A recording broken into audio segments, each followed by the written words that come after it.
जय हिंद। जैसा कि आपको पता है हम आप लोग के लिए लेके आए हैं प्रारंभ बैच, और जो भी बच्चे हिंदी मीडियम के क्लास 12 के फिजिक्स पढ़ने वाले, चाहे कोई भी board, Jharkhand board, Bihar board, CBSE board, कोई भी बोर्ड, तो वो इस बैच को ज्वाइन कर सकते हैं। इस बैच का टाइमिंग है, याद रखिएगा, ट्यूसडे थर्सडे सैटरडे रात 8 बजे, हर एक ट्यूसडे थर्सडे सैटरडे रात 8 बजे। और जो भी हम पढ़ाते हैं, अगर इसका पीडीएफ चाहते हैं कि आपको पीडीएफ मिल जाए, तो आपको करना सिर्फ ये है, आपको एक नंबर हम लिख रहे हैं, उस नंबर पे आपको क्या करना है, व्हाट्सअप करना है। व्हाट्सअप में नाम, ठीक है, किस डिस्ट्रिक्ट से हैं, आपका स्टेट क्या है और आपका बोर्ड क्या है, ये सारा डिटेल भेज देना है, आपको मिल जाएगा। क्लियर है?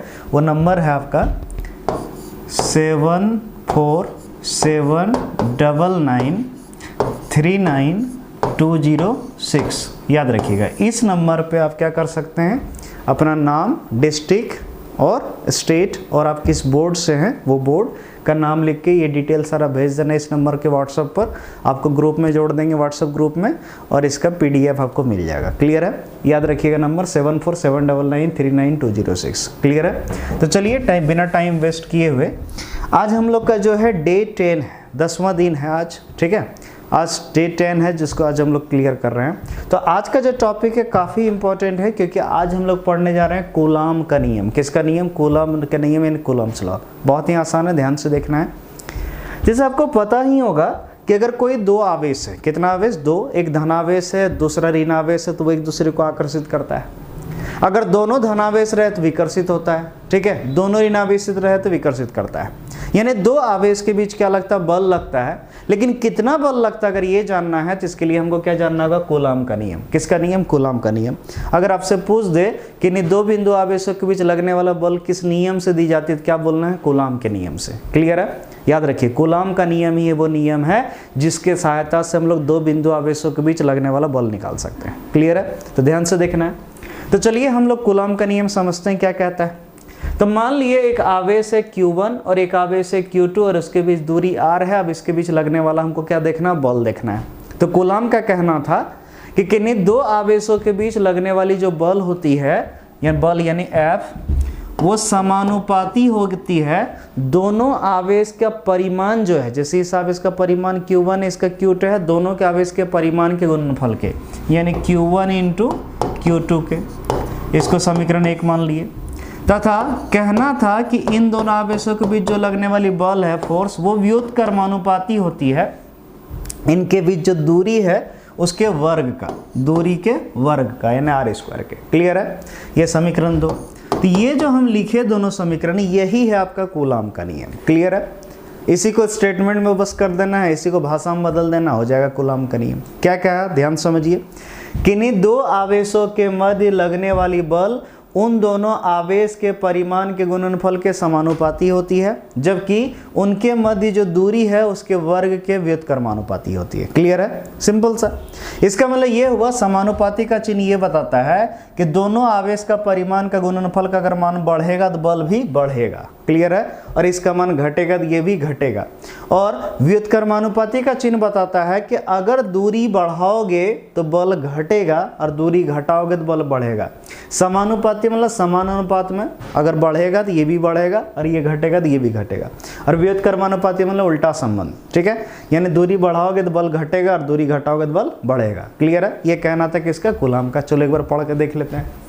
तो कहना है, इस नियम के अनुसार किन्हीं दो बिंदु आवेशों के मध्य लगने वाली बल उन दोनों आवेशों के परिमाण के गुणनफल के समानुपाती होती है, यानी इस चीज के बारे में बोल रहा है, तथा उनके मध्य दूरी के वर्ग के व्युत्क्रमानुपाती होती है। क्लियर है? तो ये जो स्टेटमेंट है, इस स्टेटमेंट में इस चीज के बारे में लिखा है। क्लियर है? अब जरा ध्यान से देखो, इससे आगे बढ़ते हैं। तो हम क्या करेंगे, समीकरण 1 और 2 को मिलाएंगे, समीकरण 1 तथा 2 से, समीकरण 1 तथा 2 से। तो ध्यान से देखिए दोनों समीकरण को। तो क्या हम इसको ऐसे लिख सकते हैं, F समानुपाती Q1 into Q2, Q1 into Q2 bye कितना? r²। क्लियर है? हम क्या किए, समीकरण 1 और 2 को मिला के एक साथ कर दिए। और जहाँ तक कि आपको पता होगा, सिंपल सा, ये जो F है, इसको, ये जो समानुपाती का चिन्ह हटा के अगर हम बराबर का चिन्ह यहाँ लगा दें, किसका चिन्ह? बराबर का चिन्ह। तो बोलिएगा सर बराबर का चिन्ह लगाने से क्या होगा? तो सुनिए, समानुपाती का चिन्ह हटा के अगर बराबर का चिन्ह लगाएंगे तो कांस्टेंट आएगा। क्या आएगा? कांस्टेंट। और यहाँ पर जो कांस्टेंट आता है वो उसको K से सूचित करते हैं। किससे? K से। तो हो जाएगा K Q1 Q2 by R square. Clear है? तो आपके मन में होगा सर ये जो K है, ये जो समानुपाती नियतांक है, इसका कुछ और नाम है? जी हाँ, इसका एक और नाम है, इसको कहते हैं कूलाम नियतांक। क्या कहते हैं? कूलाम नियतांक। और इसका अगर वैल्यू देखें तो ध्यान से देखिए इसका वैल्यू, तो याद रखिए ये कूलाम का पहले याद रखना ये फॉर्मूला हो गया कि नहीं, दो आवेश के बीच अगर बल निकालना तो बल निकालने का ये फॉर्मूला हुआ F बराबर K Q1 Q2 by R square. तो सबसे पहले सुनो ध्यान से, Q1 और Q2 का मान दिया रहेगा और दूरी भी दिया रहेगा और बल निकालने बोलेगा, तो K का मान दिया नहीं रहेगा। K का मान आप लोग को पता होना चाहिए, अगर पता रहेगा तभी निकाल पाओगे, नहीं तो नहीं। तो इसलिए चलो पहले K का मान देखते हैं। तो याद रखना है जहां, ठीक है, क्या बोले, जहां K जो है, K क्या है बाबू? समानुपाती नियतांक। पहले नाम लिख लें इसको, ये क्या है? समानुपाती नियतांक। ठीक है, समानुपाती नियतांक, या इसी कहते हैं कूलाम नियतांक। कूलाम नियतांक इसलिए क्योंकि कूलाम के नियम में है। ठीक है, कूलाम नियतांक। क्लियर है?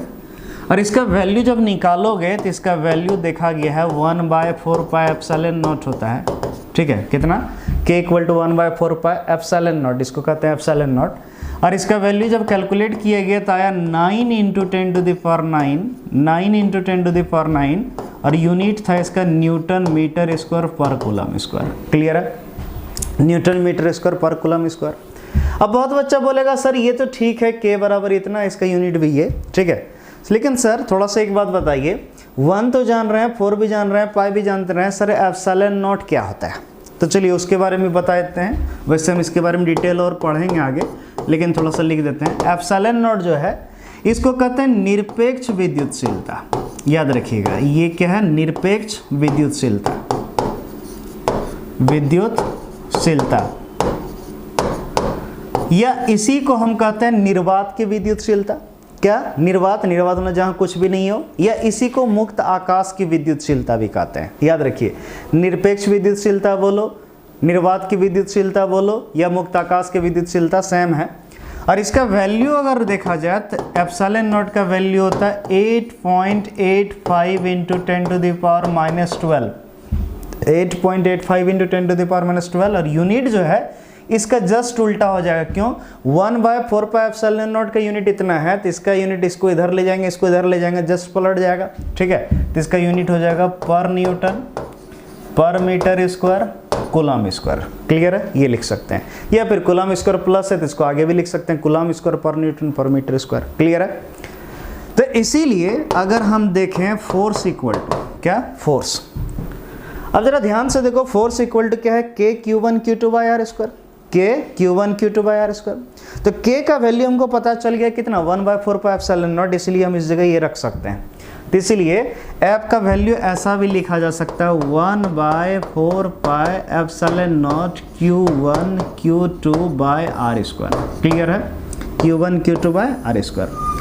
लेकिन एक चीज़ दिमाग में सेट कर लो, ये जो हम फॉर्मूला पढ़ा है F बराबर 1/4πε0 Q1 Q2 by R square, तो याद रखिएगा ये जो वैल्यू यहाँ पर, ये सिर्फ 1/4πε0 तभी रहेगा जब ये बल निर्वात में हो। किस में? निर्वात में। यानी दो आवेशों के बीच अगर लगने वाला बल कहाँ निकालना हो? निर्वात में। निर्वात यानी जहाँ कोई माध्यम नहीं हो। क्लियर है? या इमेजिन करो हवा भी रहेगा, चलेगा, चूंकि दोनों में लगभग सेम फोर्स लगता है। तो दिमाग में एक चीज सेट कर लो, हवा में या निर्वात में आवेश रखा हो, हवा में या निर्वात में रखा हो, तब ये फॉर्मूला लगेगा। क्लियर है? लेकिन अगर कोई माध्यम आ जाए, जैसे पानी में डुबा दिए, कोई तेल में डुबा दिए, क्लियर है, तब याद रखिएगा फॉर्मूला जो हो जाएगा 1/4πε0 नहीं, ये ε हो जाएगा। m यानी मीडियम। क्यों? क्योंकि ये ε0 है, ε0 अभी तुरंत बताया निरपेक्ष विद्युतशीलता है, यानी निर्वात की विद्युतशीलता है। तो दिमाग में सेट कर लो, अगर ये निर्वात की विद्युतशीलता लिए हैं तो डेफिनेट बल भी निर्वात का ही निकलेगा। तो एक चीज़ दिमाग में सेट कर लो, ये बल कब लगेगा? जब कहाँ रखा हो? दो बिंदु आवेश कहाँ रखा हो? निर्वात में या हवा में, तभी लगेगा। क्लियर है? तब ये फॉर्मूला लगाना है। क्लियर है? 1/4πε0 का वैल्यू आपको पता है 9 × 10⁻9 रखोगे, Q1 रखोगे, Q2 रखोगे, R रखोगे, आंसर निकल जाएगा। क्लियर है? लेकिन अगर माध्यम रहे तो बदल जाएगा। वही चीज़ के बारे में यहाँ लिखे हैं, ध्यान से देखिए। नोट है पहला, बोल रहा है कूलाम बल को विद्युत बल भी कहते हैं। क्या बोलते हैं? विद्युत बल। याद रखिए कूलाम बल को कौन बल कहते हैं? विद्युत बल। क्यों? क्योंकि ये विद्युत आवेशों के बीच बल बताता है। कूलाम का नियम किसके बीच बल बताता है? विद्युत आवेशों के बीच, इसीलिए इसको विद्युत बल भी कहते हैं। क्लियर है? और यह एक केंद्रीय बल है। कैसा है? केंद्रीय बल। क्यों? क्योंकि वैसी बल जो केंद्र के बीच दूरी पर निर्भर करता है उसको कहते हैं केंद्रीय बल, और ये भी तो केंद्र के बीच दूरी पर निर्भर कर रहा था। क्लियर है? इसलिए केंद्रीय बल है। और एक चीज और दिमाग में सेट कर लो, जितना भी केंद्रीय बल होता है वो संरक्षी बल होता है। कैसा होता है? संरक्षी। तो वही बोल रहा है कूलाम बल एक संरक्षी बल है। क्या है? संरक्षी। ठीक है। अब तीसरा पॉइंट देखिए क्या बोल रहा है। बोल रहा है दो बिंदु आवेशों के बीच किसी माध्यम में लगने वाली बल। किसमें? माध्यम में। ठीक है। तो अभी हम तुरंत सिखाए थे कि ये वाला जो बल है ये कहाँ लगेगा? निर्वात में या हवा में। लेकिन अगर हम माध्यम ले लेंगे, क्या ले लेंगे? माध्यम। तो माध्यम लेंगे तो ये हो जाएगा एप्सिलॉन नॉट की जगह एप्सिलॉन एम, एम यानी मीडियम। क्लियर है? तो वही चीज यहाँ पर देखो दिखा गया है, माध्यम में लगने वाला बल यानी एफ एम यानी force in medium equal to क्या होगा? 1/4 पाई एप्सिलॉन एम। देखिए चेंज हुआ कि नहीं? Q1 Q2 by R square, ऐसे निकाल सकते हैं। क्लियर है? लेकिन एक बात और समझ लो, आगे एक लेक्चर में और पढ़ाएंगे आपको, एक पढ़ाएंगे परावैद्युत नियतांक। तो दिमाग में एक चीज सेट कर लो, परावैद्युत नियतांक जब पढ़ाएंगे तो उसमें और क्लियर कर देंगे कि जब भी हमको कोई माध्यम में बल निकालना हो तो इस फार्मूला तो यूज हम लोग नहीं ही करेंगे। क्लियर है? ये फार्मूला उतना कोई काम का नहीं है, हम आपको शॉर्टकट तरीका सिखा देंगे। क्लियर है? उससे निकालना है, लेकिन अभी पढ़ लो। नेक्स्ट, अब हेडिंग है कूलाम के नियम की सीमाएं। जो कूलाम का नियम पढ़ा है आखिर इसका कुछ सीमा तो होगा, यानी कहीं तो होगा जो यह काम नहीं करता होगा कभी न कभी। ठीक है। तो कूलाम का नियम का सीमा देख रहे हैं, ध्यान से देखिए, बहुत आसान है। तो बोल रहा है पहला, बोल रहा है कूलाम का नियम सिर्फ दो बिंदु आवेशों के लिए लागू होती है। ध्यान से देखो, पहला सीमा, कूलाम का नियम सिर्फ कितने बिंदु आवेश के लिए लगेगा? दो। क्यों? क्योंकि इसका फॉर्मूला ही देखो बाबू, हम जो फॉर्मूला पढ़े थे यहाँ क्या था? Q1 Q2 by R square. तो देखो जरा ध्यान से, Q1 इंटू Q2 यानी दो आवेश का ही है। इमेजिन करो अगर 3 आवेश आ जाए, 4 आवेश आ जाए, 5 आवेश आ जाए, तब ये नहीं लगेगा। याद रखिए कूलाम का नियम सिर्फ कितना निकाल सकता है? दो आवेशों के बीच बल ही निकाल सकता है। दो से अधिक आ जाएगा तो ये फेल हो जाता है। तो बोलो इसका सीमा है, इसका लिमिट है कि ये दो के लिए ही लगेगा। दूसरा, कूलाम का नियम सिर्फ स्थिर आवेशों के लिए सही है। याद रखिए कूलाम का नियम कब लगाएंगे? जब दोनों आवेश स्थिर अवस्था में, गति करेगा तो नहीं लगेगा। किस अवस्था में होना चाहिए? स्थिर। क्लियर है? और उस तरह भी समझ जाओ, नाम ही इसका इलेक्ट्रोस्टैटिक से स्थिर विद्युत की। तो जब स्थिर में रहेगा तभी अध्ययन कर रहे हैं हम लोग। आवेश का अध्ययन कब कर रहे हैं? जब स्थिर अवस्था में। तो दिमाग में सेट कर लो, ये स्थिर आवेशों के बीच लगेगा। क्लियर है? तीसरा पॉइंट, यदि दो बिंदु आवेशों के मध्य दूरी 10 पर पावर -15 मीटर से कम होगी तो कूलाम का नियम लागू नहीं होगी। देखिए क्या बोल रहा है कि यदि कोई दो आवेश के बीच दूरी कितना 10 पर पावर -15 मीटर से अगर कम होगा तो वहां कूलाम का नियम नहीं लगेगा। तो आपके मन में होगा सर क्यों नहीं लगेगा? तो इसका सिंपल सा रीजन है कि इससे अगर कम दूरी का बात करें तो वो सिर्फ नाभिक में हो सकता है। 10 पर पावर -15 मीटर से कम दूरी सिर्फ कहाँ पॉसिबल है? नाभिक में। और नाभिक के अंदर सिर्फ नाभिकीय बल लगता है, ना वहाँ गुरुत्वाकर्षण, ना विद्युत बल, ना चुंबकीय बल, ऐसा कोई बल नहीं लगता है। वहाँ सिर्फ क्या लगेगा? नाभिकीय बल। वही साफ साफ बोले हैं कि अगर इससे कम दूरी रहेगा तो वहाँ कूलाम का नियम नहीं लगेगा, इससे ज़्यादा रहेगा तब लगेगा। क्लियर है? अब चलिए ध्यान से देखिए, चौथा बोल रहा है कूलाम का नियम सिर्फ बिंदु आवेशों के लिए लागू होती है। किसके लिए? बिंदु आवेश। ठीक है, याद रखना कूलाम का नियम जब भी लगाएंगे छोटे छोटे बिंदु आवेश के लिए, ऐसा नहीं कि बहुत बड़े आकार का भी जिनको कोई गोला वोला आ जाए तो उसके बीच लगा देना है, ऐसा नहीं होगा। क्लियर है? याद रखना ये सिर्फ बिंदु आवेशों के लिए लगता है। ठीक है, ये था इसका सीमा। अब नेक्स्ट देखते हैं, हेडिंग है कूलाम नियतांक का मात्रक तथा विमाक। ठीक है, अभी जो हम लोग कूलाम नियतांक पढ़े उसका मात्रक जैसे हम लिख दिए, देखो ध्यान से। अभी आपके मन में होगा ठीक है कि सर जो आप इसका जो वैल्यू इतना ठीक है, अरे इस मात्रक जो लिख दिए न्यूटन मीटर स्क्वायर प्रति कूलम स्क्वायर, ये कहाँ से आया? इसका कहीं तो हो। तो चलिए इसका मात्रक भी देखते हैं और इसका विमा भी देखते हैं, आराम से हो जाएगा। क्लियर है? ध्यान से देखिए। तो हेडिंग है कूलाम नियतांक का मात्रक तथा विमा। ध्यान से देखिएगा। तो आप जाने अभी फॉर्मूला F बराबर कितना K Q1 Q2 by R square, ये था मेन फार्मूला अगर पता हो। तो ये जो कूलाम नियतांक है इसी का मात्रक निकालना है। क्लियर है? एक काम करते हैं, इसको रफ में पहले कर लेते हैं। ठीक है, उसके दिमाग में सेट रखना है कि इसको इतना लिखना नहीं डिटेल में, आपको डायरेक्ट मात्रक और विमा याद रखना, लेकिन फिर भी हम सिखा रहे हैं कैसे आता है। बोलो हमको इसका मात्रक क्या करना, निकालना है K का। ठीक है, क्योंकि हमको साफ साफ बोल रहा है कूलाम नियतांक का मात्रक तथा विमा चाहिए। तो ध्यान से देखो, तो एक काम करो, फोर्स जो है, फोर्स का मात्रक पता होगा न्यूटन होता है, तो फोर्स का मात्रक न्यूटन। इसका मात्रक पता नहीं है तो इसका मान लिया x। नहीं पता तो x मान लेते हैं। बोलो ये क्या है, आवेश है, आवेश का मात्रक कूलम, ये भी आवेश है, इसका मात्रक कूलम। बोलो ये r मतलब दूरी, दूरी का मात्रक मीटर होता है, तो दूरी का स्क्वायर यानी मीटर का स्क्वायर। तो बोलो अगर x बराबर निकालें हम तो क्या होगा, ध्यान से देखो, न्यूटन इधर इंटू इधर जाएगा न्यूटन मीटर स्क्वायर बटे क्या हो जाएगा, कूलम इंटू कूलम, ये नीचे आएगा तो यानी कूलम स्क्वायर नीचे आया। तो बोलो x बराबर क्या हुआ, न्यूटन मीटर स्क्वायर पर coulomb square, newton metre square पर कूलम स्क्वायर। किसका आया वैल्यू, x का यानी इसका मात्रक आया। क्लियर है। तो एक चीज तो समझ गए कि कूलम नियतांक का जो मात्रक होता है वो क्या होता है, न्यूटन मीटर स्क्वायर प्रति कूलम स्क्वायर। क्लियर है, आ रहा समझ में।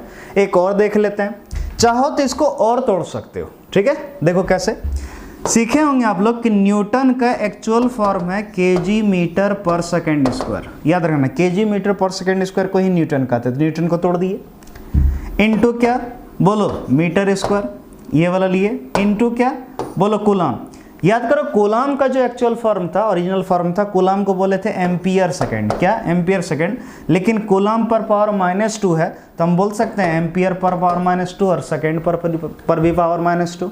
अब इसको और मल्टीप्लाई करें तो kg metre into metre square कितना हो जाएगा वो, मीटर क्यूब। एस पर पावर -2 कितना हो जाएगा, एस पर पावर -4 और ए पर पावर कितना, -2। क्लियर है। तो एक मात्रक हमारा ये हुआ, ठीक है, एक मात्रक हमारा ये हुआ, दो मात्रक हम लोग जान गए। क्लियर है। तो चलो दोनों को लिख लेते हैं। तो याद रखिए रफ में, ठीक है, रफ हम कर दिए हैं, दिमाग में एक चीज़ सेट कर लो, ये जो है ना ये आपका रफ है, ठीक, इसको बगल उगल में कहीं नोट कर लेना। तो चलिए इसका मात्रक देखते हैं पहले। तो अभी हम लोग तुरंत जाने कूलम नियतांक का मात्रक यानी SI मात्रक। तो SI मात्रक कूलम नियतांक का क्या जाने, ठीक है, अभी तुरंत जाने ना, क्या, न्यूटन मीटर स्क्वायर प्रति कूलम स्क्वायर या फिर केजी मीटर क्यूब, सेकेंड पर पावर -4, ए पर पावर -2। तो चलिए लिख दीजिए, न्यूटन, अजीब लिखाया, न्यूटन मीटर स्क्वायर पर कूलम स्क्वायर या क्या, केजी मीटर पर पावर 3, एस पर पावर -4, ए पर पावर -2। क्लियर है, ये आ गया। अब जब मात्रक हमको पता चल गया तो इसका विमीय सूत्र भी लिख सकते हैं। विमीय सूत्र, विमीय सूत्र लिखने का एकदम सीधा सा तरीका आपको क्या अपनाना है, दिमाग में सेट कर लो। कहीं केजी रहे, केजी को एम लिख देना, बड़ी एम, मीटर को जगह लिख देना बड़ी एल, सेकेंड के जगह लिख देना टी और एम्पियर के जगह ए या आई। दिमाग में एक चीज सेट कर लो, अगर ये जान गए तो विमीय सूत्र लिख दोगे। तो बोलो केजी है, बोलो केजी की जगह कितना, एम लिख दो। बोलो मीटर है, मीटर की जगह क्या सीखा है, एल, मीटर की जगह एल लिख दो। बोलो मीटर पर पावर 3 है तो यहाँ क्या कर दो, एल पर पावर 3।